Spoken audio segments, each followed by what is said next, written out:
City has the title. Yung mga idol, kamusta? TGL Sports TV nagbabalik mga idol. Bada issue ni Naoya Inoue, pag-usapan natin. Doni Ahas Nietes may laban na. Cuadralas Janvel Casimero nagbanta na. Yan ang ating pag-uusapan ngayon mga idol. Pero kung bago kayo sa aking YouTube channel, baka pwedeng makahingi ng isang like, subscribe at pakishare na rin ating video na katulad nito.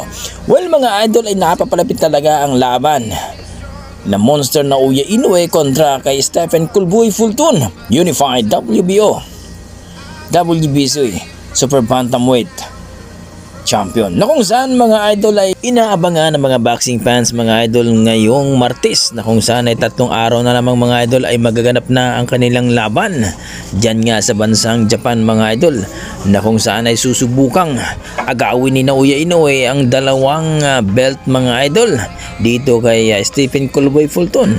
Well mga idol, na issue nga itong si Naoya Inoue na ayaw magpabada test sapagkat baka mahuli ito na gumagamit talaga ng ipinagbabawal na teknik. Well mga idol, kung sakaling hindi matuloy o hindi magpabada itong si Naoya Inoue, hindi ba matuloy ang kanilang laban? Para sa akin mga idol, matuloy pa rin yan. Okay pa rin yan kay Stephen Kulboy Fulton sapagkat sayang naman ang kikitain niya dito. Almost 4 million US dollar po mga idol ang kikitain niya dito. Grabe naman.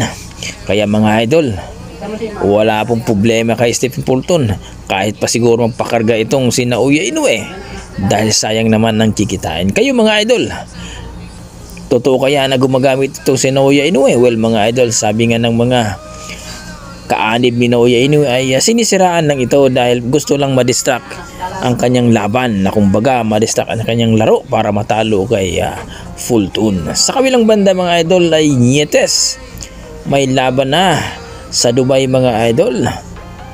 Ang kalaban niya dito isang Pakistani na si Muhammad Wasim. Well mga idol, marami talaga mga Pinoy na umaasa, kumbaga mga boxing fans, na mananalo itong si Nietes para sa kanyang comeback fight. Well mga idol, 4 Division World Champion dyan si Nietes. Sana nga manalo ang ating pambato kontra sa isang Pakistani.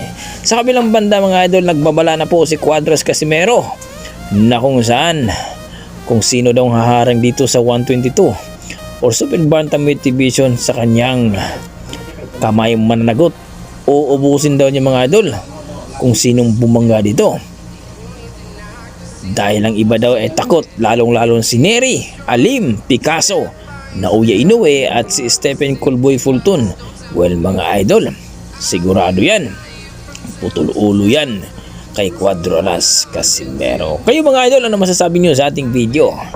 I-komento mo na sa baba mga idol para ating pag-usapan. Maraming salamat.